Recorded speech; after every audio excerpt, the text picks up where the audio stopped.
Okay, good morning, students. Good morning to all. I hope that all of you will be very delighted today. By the way, my name is Ravi Kumar Rai and I am the teacher of English. और आप सभी को पता है कि मैं पिछले कुछ दिनों से इस YouTube चैनल से मैं आप लोग को स्पोकन इंग्लिश पढ़ा रहा हूँ और मैंने आप लोग से वादा भी किया हुआ है कि आप मेरे साथ एटलीस्ट 30 डेज आप बने रहें। 30 डेज में मैं आपकी इंग्लिश पर इतनी बेहतर पकड़ बना दूंगा कि किसी भी व्यक्ति के सामने you can talk in English with in 1 second 2 second 3 second. You can address any sentence with in 1 second 2 second 3 second और बड़े कंफर्टेबल तरीके से आप एक दूसरे के सामने अपने आप को रिप्रेजेंट कर सकते हैं। है ना, कितनी अच्छी बात कि अगर आप इंग्लिश में बात करेंगे तो उसका जो इम्प्रेशन होता है बहुत ही बेहतर होता है, बहुत ही बेटर इम्प्रेशन होता है। तो मैं आपसे एश्योर करता हूं, आई एश्योर टू ऑल 100% आप 30 डेज तक जो है आप बने रहें और मैं आपको बिल्कुल इंग्लिश सिखा के रहूँगा। बहुत सारे लोग ये कहते हैं, most of the people say that English is a difficult language, लेकिन मैं आपसे कहता हूँ मैंने जो सीखा है, मैं जिस माध्यम से इंग्लिश मैं सीखा हूँ उसी माध्यम को मैं आपके सामने रखूँगा भी। और मैं आई एश्योर टू ऑल, कोई भी ऐसा बच्चा नहीं होगा जो बच्चा इंग्लिश से भागेगा। इतनी इंग्लिश में इंटरेस्ट पैदा मैं कर दूंगा कि हर बच्चा जो है इंग्लिश सीखेगा। Every child speaks English, every child learns English, every child enjoy English. हर बच्चा जो है इंग्लिश के साथ ये सारी चीज़ें करेगा, हर एक तरह की एक्टिविटी उसके अंदर क्रिएट हो जाएगी। लेकिन इससे पहले मैं आपसे वादा करता हूँ, आई प्रॉमिस टू ऑल, मैं आप सभी के लिए इतना ज़्यादा मेहनत कर रहा हूँ, इसलिए आप लोग एक काम हमेशा करते रहें कि आप लोग वीडियो को लाइक शेयर और सब्सक्राइब एकदम दबा के करते रहें, ताकि मेरी जो ऑक्सीजन लेवल है वह ऑक्सीजन लेवल काफ़ी बेहतर तरीके से आगे चलती रहे और मैं काफ़ी ज़्यादा एनर्जेटिक रहूं और एनर्जेटिक होके आप सभी को पढ़ाते रहूं।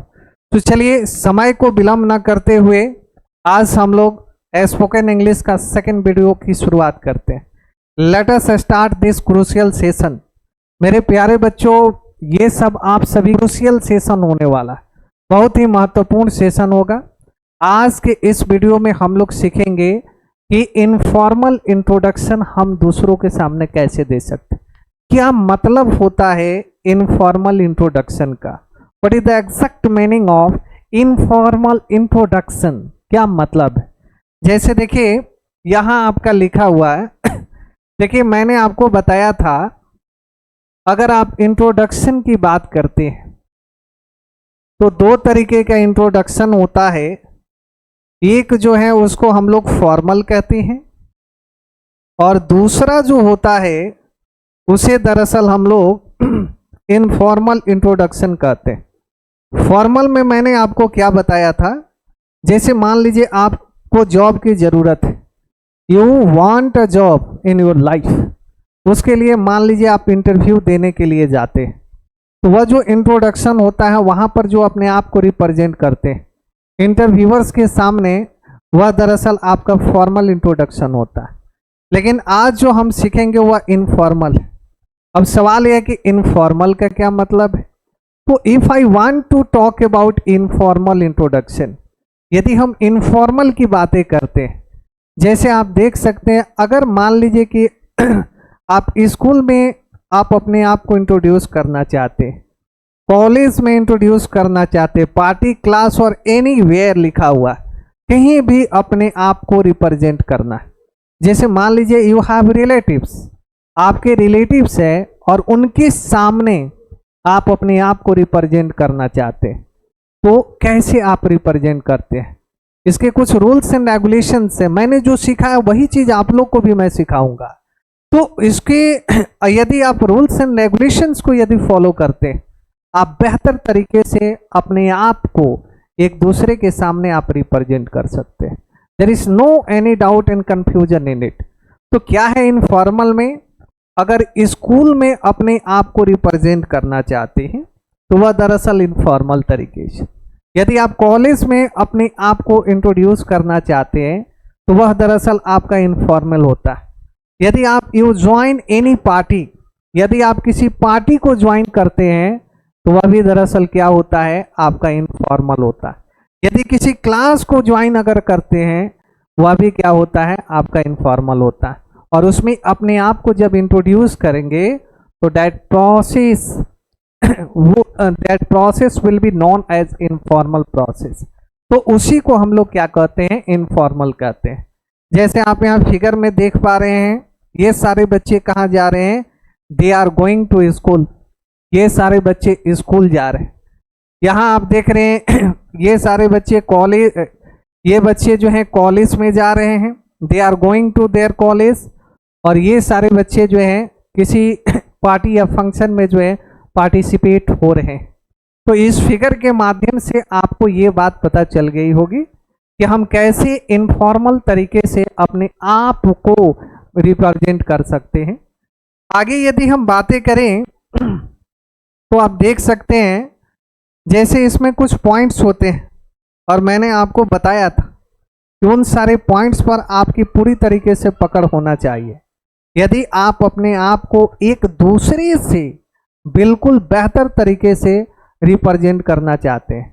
तो देखिए इसका पहला जो पॉइंट है इस पर दरअसल आपको ध्यान देना है। यहाँ देखिए आप क्या करते हैं कि इंटर करते हैं। इंटर का तो मतलब आपको पता है, प्रवेश करते हैं। जैसे आप देखिए इस फिगर में आप देख सकते हैं, ये फिगर है, ये जो है ये क्या है, ये डोर है। डोर का मतलब आप समझ पा रहे हैं, दरवाजा है। और ये जो लड़की है इसमें ये क्या कर रही है, इंटर कर रही है। इंटर का मतलब जब आप प्रवेश करते हैं, जब दरवाजे के अंदर आप प्रवेश करते हैं तो वहां पर आपको क्या बोलना है।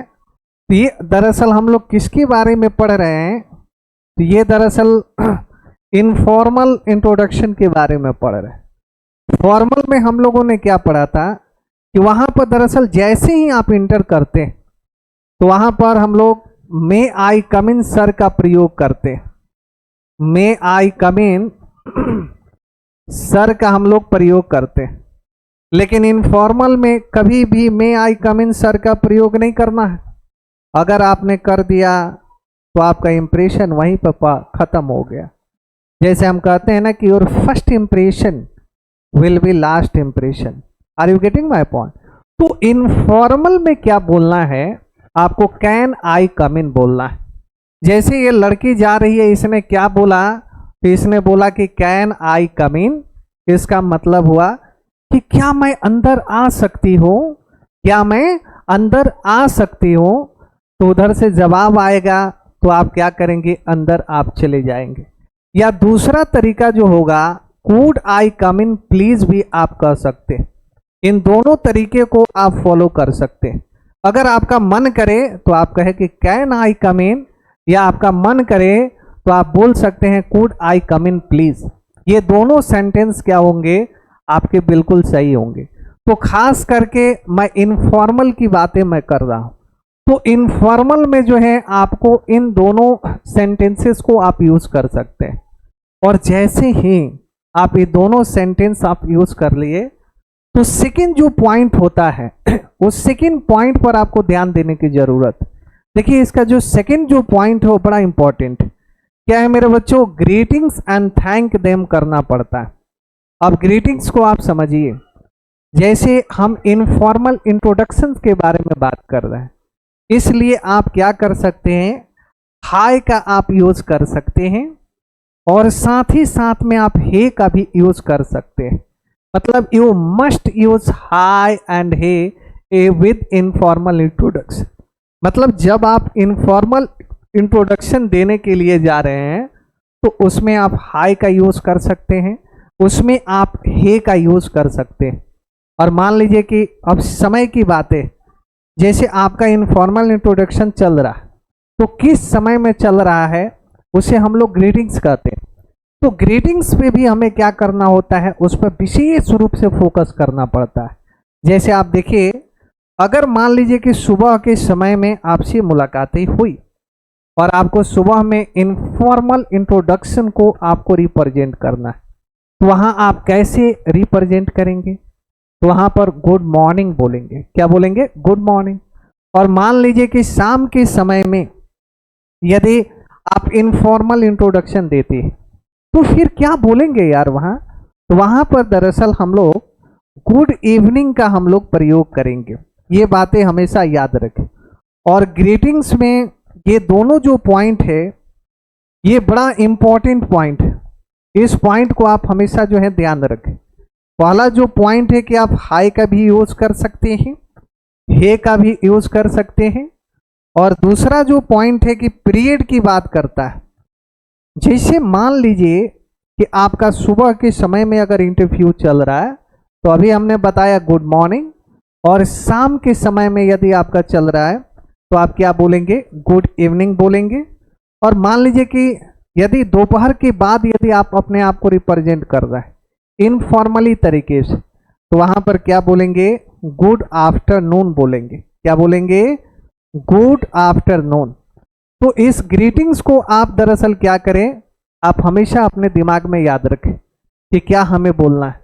उसके बाद यहीं पर आपको रुक नहीं जाना है, बल्कि उसके बाद भी एक बड़ा इंपॉर्टेंट सेंटेंस, उस सेंटेंस को सामने वाले के सामने रखना है।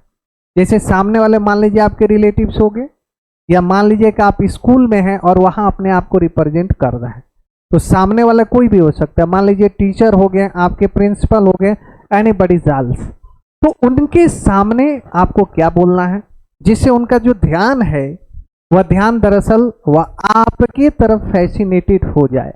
तो क्या बोलना है उन्हें कि thanks for giving me the golden opportunity to introduce myself. जैसे ही ये सेंटेंस उनके सामने रखेंगे ना तो उनके मन के अंदर एक अलग तरीके की फीलिंग्स जो है क्रिएट होती है।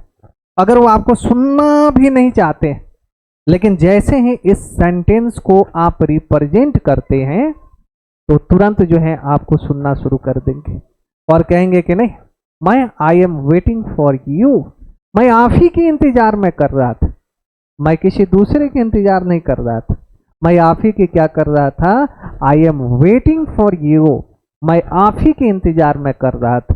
तो इस बात को आप हमेशा याद रखें कि ग्रीटिंग्स में आपको क्या करना है। और जैसे कि आप यहाँ फिगर में भी देख पा रहे हैं, ये क्या कर रहे हैं? एक दूसरे को ग्रीट कर रहे हैं। ग्रीट का मतलब एक दूसरे के सामने अपने आप को क्या कर रहे हैं? रख रहे हैं। जैसे ये इस लड़की को फिगर में आप देख सकते हैं, और ये सामने अपने आप को किस तरीके से रिप्रेजेंट कर रही है? तो इनफॉर्मली रिप्रेजेंट कर रही है, देख सकते हैं। और ये दरअसल क्या लड़की बोलेगी? ये बोलेगी गुड मॉर्निंग। अगर मान लीजिए सुबह के समय में अगर इसे अपने आप को रिप्रेजेंट करना पड़े तो क्या बोलेगी? गुड मॉर्निंग बोलेगी। और वही बात दोपहर के बाद यदि करना पड़े तो मैंने आपको यहाँ बताया ही था, बड़ा प्यारा सा वर्ड है, इसको आप यूज करें, गुड आफ्टरनून वहां यूज करेंगे। अगर मान लीजिए कि इसी को रिप्रेजेंट यदि करना शाम के समय में तो यही वो लड़की है जो क्या बोलेगी? गुड इवनिंग बोलेगी। क्या बोलेगी मेरे बच्चों? गुड इवनिंग बोलेगी। फाइनली जो है उसने क्या कहा कि thanks for giving me the golden opportunity to introduce myself, ये फाइनली बोलेगी। मैं उम्मीद करता हूं कि ये सब आपको अच्छी तरीके से समझ में आ रहा होगा। All of you are getting my point very clearly, very logically. So let us move the next slide. Your next slide is, उसके बाद देख लीजिए आपको क्या करना है। बड़ा ये important segment, this is a very very important segment for you. क्या करना है? अब दो काम तो आपने कर लिया, लेकिन अब तीसरा काम आपको करना है। ये बड़ा इंपॉर्टेंट सेगमेंट, इसमें क्या है कि आपको नेम एंड प्लेस बताना है, अपना नाम बताना है और प्लेस जो है आपको बताना है कि किस प्लेस से आप जो है बिलोंग करते हैं। At what place do you belong, किस प्लेस से आप बिलोंग करते हैं। तो आप दरअसल देखिए, लुक एट दिस पिक्चर, इस पिक्चर को आप देख सकते हैं। इसमें क्या देखा? ये जो लड़की है ये इनफॉर्मली तरीके से क्या कर रही है? अपने नाम को रिप्रेजेंट कर रही है। ये इनफॉर्मली तरीके से अपने नाम को रिप्रेजेंट कर रही है। और ये लड़की कहीं और नहीं है, ये लड़की दरअसल अपने कॉलेज में है और उसी कॉलेज में अपने आप को रिप्रेजेंट कर रही है। तो जैसे मान लीजिए कि अपने आप को रिप्रेजेंट करेंगे तो वहां पर दरअसल you have to speak your name, आपको अपना नाम बताना है। क्या नाम है? अलग अलग बच्चों का अलग अलग नाम होगा, अलग अलग पर्सन्स का अलग अलग नाम होगा। जैसे मान लीजिए कि यहाँ लिखा हुआ है कि आई एम कोमल, तो अगर मान लीजिए कि इस लड़की का नाम कोमल है तो उसने क्या बताया? उसने बताया कि आई एम कोमल। अगर मान लीजिए ये पहला तरीका है अपने नाम को एक दूसरे के सामने रिप्रेजेंट करना। अब कहेंगे कि सर इसका दूसरा तरीका क्या है? By which I can represent my name before my relatives या एनीवन। तो उसका दूसरा जो तरीका है, आप बोल सकते हैं कि माय नेम इज कोमल। क्या बोलेंगे? माय नेम इज कोमल। और दूसरी बात मैंने बताया, नाम बताने के ये दो तरीके। आपका अगर मन करे तो आप बोल सकते हैं आई एम कोमल। आपका जो नाम होगा उसी नाम को रिप्रेजेंट करना है। यहाँ दरअसल एज फॉर एग्जाम्पल के रूप में मैंने आपके सामने रिप्रेजेंट किया। जैसे मेरा नाम रवि राय है तो मैं अपने आप को क्या बोलूंगा? I am Ravi Rai. क्या बोलेंगे कि my name is Ravi Rai. In the same way आपको भी वहां अपने नाम को क्या करना है? एकदम बेहतर तरीके से रिप्रेजेंट करना है। उसके बाद क्या करना है? अपने प्लेस के बारे में बताना है कि at what place do you belong. जिस प्लेस से आप आते हैं यार, उस प्लेस का नाम बताना है। जैसे मान लीजिए आप पटना से हैं तो आप क्या बताएंगे? पटना बताएंगे। और जैसे मान लीजिए कि मैं सिवान से बिलोंग करता हूँ, आई बिलोंग टू सिवान, तो मान लीजिए मैं अपने कॉलेज में गया और वहां मुझे इनफॉर्मली तरीके से अपने आप को रिप्रेजेंट करना पड़ा, तो वहां मैं बोलूंगा क्या? अपने गांव से, आई एम फ्रॉम मठनपुरा। अगर मान लो कि पटना में मैं गया और वहां जो कॉलेज में इनफॉर्मली तरीके से मुझे बोलना पड़ा, तो वहां बोलेंगे आई एम फ्रॉम सिवान। ये बातें आप लोग समझ में तो पा रहे होंगे। All of you are getting my point very clearly. I assure to all of you are learning English very comfortably. बड़े आराम से आप लोग सीख रहे होंगे, मैं उम्मीद करता हूँ। इतना सारा चीज हो जाने के बाद एक काम और आपको करना है। वह क्या है बच्चों? And that is your position and rank.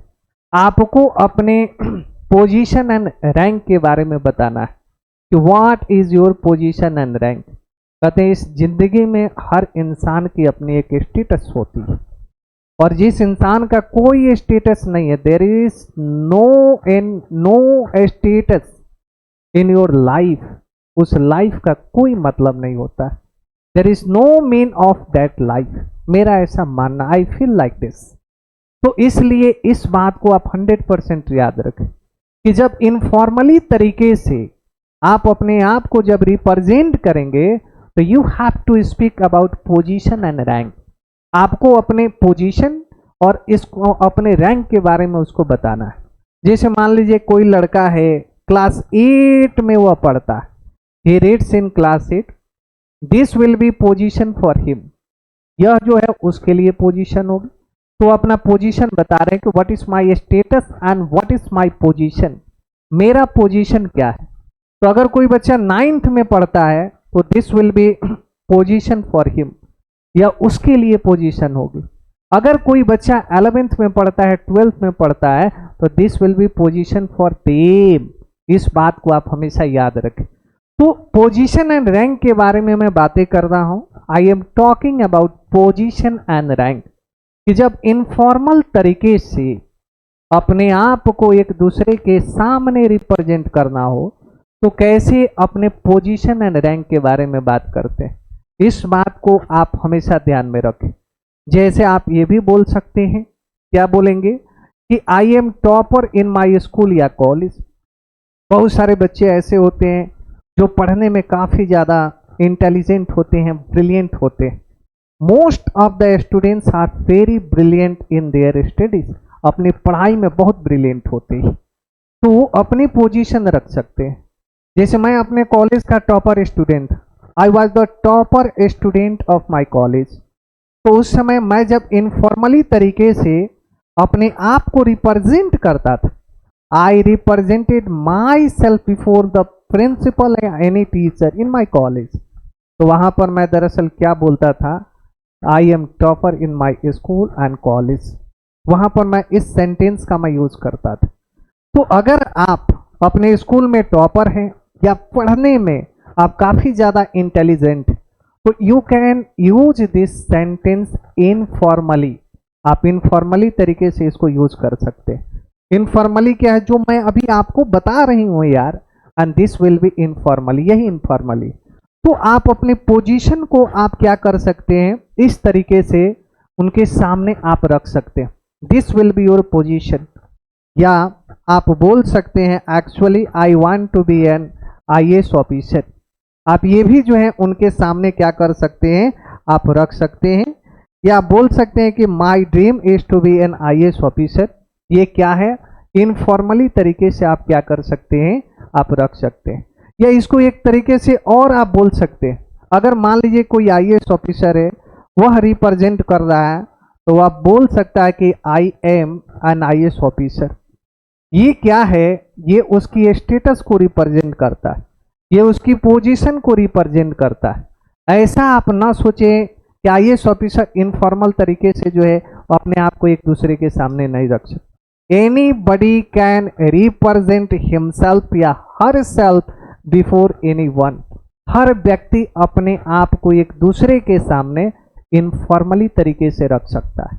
तो ये क्या है, I am talking about position and rank. मैं पोजीशन एंड रैंक की बात कर रहा हूं। जैसे मान लीजिए कि कोई आईपीएस ऑफिसर है, someone is an IPS officer, तो अपना पोजीशन क्या बोलेगा, I am N IPS officer. क्या बोलेगा, I am N IPS officer आप बोल सकते हैं। ये क्या है, this will be your position and rank. कोई बैंक मैनेजर है तो क्या बोल सकता है कि I am a bank manager. क्या है, बैंक मैनेजर। आप ऐसे क्या कर सकते हैं, एक दूसरे के सामने अपने आप को क्या कर सकते हैं, रिप्रेजेंट कर सकते हैं। या my dream is to be an IAS officer, ये भी चलेगा। लेकिन इस तरीके से जिस पोस्ट पर आप हैं, that will be your position and rank. वही आपकी क्या है, पोजीशन एंड रैंक। तो आप इस तरीके से अपने आप को रिप्रेजेंट कर सकते हैं। जैसे आप यहाँ फिगर में देखें कौन है, इस नाम से तो आप अच्छी तरीके से वेल नोन होंगे। ये क्या है, she is an IAS officer. ये आईएएस ऑफिसर है whose name is Tina Dabi, जिसका नाम क्या है, टीना धाबी है। यहाँ लिखा भी हुआ है, जिसको आप बड़े प्यार से इसको आप देख सकते हैं। तो इसने क्या किया था, इसने यूपीएससी के एग्जाम दिया और अपनी पोजीशन को सबसे टॉप मोस्ट पर रखा। तो अगर ये लड़की यदि अपने आप को रिप्रेजेंट करेगी, तो आप बोल सकती है I am N IAS officer. मैं कौन हूं, तो मैं एक आईएएस ऑफिसर हूं। तो मैं उम्मीद करता हूं कि इस तरीके से आप एक दूसरे के सामने, जब इनफॉर्मली आप इंट्रोडक्शन दे रहे हैं तब की बात मैं कर रहा हूं, इस तरीके से अपने आप को क्या कर सकते हैं, एक दूसरे के सामने आप रिप्रेजेंट कर सकते हैं। मैं उम्मीद कर रहा हूं, I assure that all of you are getting my point very clearly. अब अगले स्लाइड की तरफ में मूव करते हैं। Let us move the next slide. देखिए ये भी बड़ा इंपॉर्टेंट चीज है। जब आप अपने पोजीशन के बारे में बतला देते हैं, उसके बाद जो पॉइंट आपका है, वह पॉइंट दरअसल आपका हॉबीज है। जैसे इस दुनिया में जितने भी इंसान हैं, हर इंसान की अपनी हॉबीज अलग अलग होती है। जैसे मेरी हॉबीज अलग है, my hobby is totally different from your hobby. यार आपकी जो हॉबी होगी रोहित, वो बिल्कुल अलग होगी। मेरी जो हॉबी है वह बिल्कुल अलग होगी। मेरी हॉबी आपकी हॉबी से टैली नहीं कर सकती। My hobby can not tally with your hobby. तो इसलिए इस बात को ध्यान रखें, हर इंसान का जो हॉबी होता है वह बिल्कुल एक दूसरे से क्या होता है, अलग होता है। तो हॉबीज को अगर रिप्रेजेंट करना है, तो आप कैसे हॉबी को रिप्रेजेंट कर सकते हैं। देखिए इसका बड़ा बेहतर तरीका है, जिससे आप अपनी हॉबीज को बेहतर तरीके से वहां रिप्रेजेंट कर सकते हैं। जैसे देखिए यहां लिखा हुआ कि my hobbies are playing and dancing. और इस फिगर में भी आप अच्छी तरीके से आप देख सकते हैं कितना बेहतर फिगर लगा हुआ है। ये आपको मैं समझने के लिए बता रहा, क्योंकि मेरा ऐसा मानना और मैंने जो अनुभव किया, मैंने जो एक्सपीरियंस किया, मैंने यही एक्सपीरियंस किया कि अगर फिगर के माध्यम से by the help of many pictures अगर बच्चों को पढ़ाया जाए, I must teach to the students, तो समझिए बहुत बेहतर इंप्रेशन होता है और बच्चे उसको बहुत जल्दी कैरी आउट करते हैं। इसलिए हमारे पढ़ाने का जो तरीका है, जो मैंने आपको बताया कि मैं किसी भी चीज़ को मैं पढ़ाऊंगा तो practically, by practically I teach any type of topic to for all, आप सभी के लिए मैं पढ़ाऊंगा। इसलिए इस बात को आप हमेशा याद रखें। हॉबीज में क्या बोलना है कि my hobbies are playing and dancing. जैसे मान लो कि मेरी हॉबीज के बारे में अगर आप बात करते हो and you want to talk about my hobbies, तो मेरी हॉबीज क्या है, प्लेइंग भी है और डांसिंग भी। प्लेइंग का मतलब क्या है, मैं कुछ खेलना भी पसंद करता हूँ। जैसे cricket is my favourite game, तो उसे मैं क्या करता हूँ, आई प्ले क्रिकेट, मैं क्रिकेट खेलता हूँ। दूसरी बात, मुझे डांस करने में भी बड़ा आनंद आता है, आई एंजॉय डांसिंग, मैं डांस से बड़ा एंजॉय करता, बहुत मजा आता है, बहुत एनर्जी मिलती है। तो क्या है, and that is the part and parcel of my hobby, वही जो है मेरे हॉबी की क्या है, पार्ट है। इसलिए मैं अपने हॉबीज में उसे क्या कर सकता हूँ, रिप्रेजेंट कर सकता हूँ। तो यदि हॉबी को रिप्रेजेंट करना चाहते हैं तो आप कैसे रिप्रेजेंट करेंगे, तो you have to speak like this. आपको कैसे बोलना है, my hobbies are playing and dancing. या दूसरा तरीका है, आप जो बोल सकते हैं, आई लव डांसिंग भी बोल सकते हैं।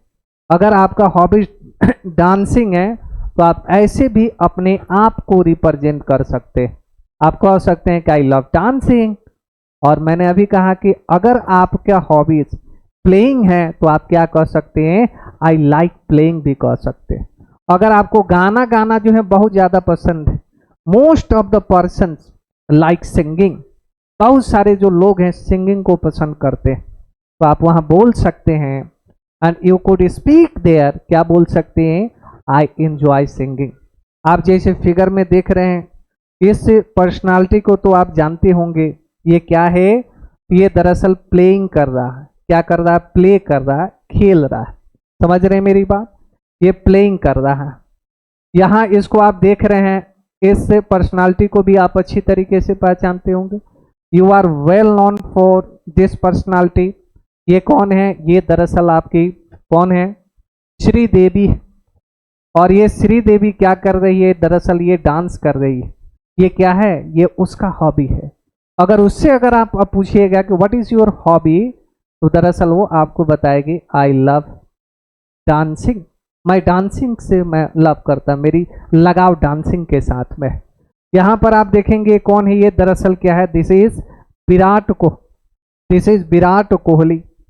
अब इस विराट कोहली से अगर आप पूछिएगा कि व्हाट इज योर हॉबी, तो ये विराट कोहली क्या बताएंगे कि आई एंजॉय प्लेइंग। अगर इनसे अगर आप पूछिएगा क्या, इनफॉर्मल इंट्रोडक्शन यदि आप ये अगर देते तो क्या बोलेंगे, आई एंजॉय प्लेइंग, मैं प्लेइंग से क्या करता हूँ, एंजॉय करता हूँ। तो इस तरीके से आप अपने हॉबीज को बता सकते हैं। और फाइनली इस बात को आप याद रखें, ऐसे नहीं चले जाना, क्योंकि मैंने बार बार कहा है, your first impression will be last impression. Rohit, you are getting my point clearly, your first impression will be last impression. तो इसलिए फर्स्ट में तो आपने कर दिया, फर्स्ट में आपने अपना जो इंप्रेशन दिखाना था यार, वो सारा इंप्रेशन आपने क्या कर दिया, दिखा दिया। लेकिन अब क्या करना है, एंड हो रहा है, तो एंड में भी क्या करना है, अपना इंप्रेशन दिखाना है अपना। You have to show your impression at the end of your introduction. जब आपका इंट्रोडक्शन खत्म होने पर आए तो आप क्या करेंगे, वहां पर अपना इंप्रेशन दिखाएंगे। क्या बोलेंगे वहां पे, देखिए, तो वहां जो बोलेंगे यार, यहाँ देखो, दैट्स ऑल अबाउट मी। जैसे ही आप ये जो इंट्रोडक्शन दे रहे हैं, ये दरअसल क्या है तो ये आपका इनफॉर्मल इंट्रोडक्शन है। और जैसे ही ये इंट्रोडक्शन आपका खत्म होता है तो आप इसका यूज कर सकते हैं, जो कि लिखा हुआ है। आपने क्या बोला, तो दैट्स ऑल अबाउट मी, आप इसका क्या कर सकते हैं, यूज कर सकते हैं। आप वहां क्या बोलेंगे, दैट्स ऑल अबाउट मी, या इससे भी बेहतर बोलना है तो क्या बोलेंगे, दैट्स ऑल, थैंक यू, आप इसका भी यूज कर सकते हैं। तो मैं उम्मीद करता हूं कि इनफॉर्मल इंट्रोडक्शन जो है आप सभी को बहुत मजा आएगा इस वीडियो को देखने के बाद। इसलिए मैं आप लोगों से कहता हूं कि इस वीडियो को देखने के बाद स्किप ना करें, बल्कि पूरे वीडियो को देखें, तभी इस वीडियो का लाभ आप तक पहुंच पाएगा। तभी आप जान पाएंगे कि इस वीडियो के अंदर which type of contents are conceal in this video, किस प्रकार का कंटेंट्स मैं आप सभी के लिए मैं ला रहा हूं। मैं वही कंटेंट्स प्रोवाइड कर रहा हूं by which and I could learn English, मैंने अंग्रेजी सीखा था, उसी कंटेंट्स को मैं आपके सामने यूज कर रहा। तो मैं उम्मीद करता हूं कि ये वीडियो आपको काफी अच्छा लगा होगा। तो कर दो दोस्तों को बीच में शेयर, और इस वीडियो का आनंद आप ही स्वयं न उठाएं, बल्कि आप अपने दोस्तों को भी मौका दें, so that they could enjoy this video, वे लोग भी इस वीडियो के साथ में एंजॉय कर सके। तब तक के लिए धन्यवाद, thank you for all. I must meet to all of you with next video in next session, so thank you very much to all.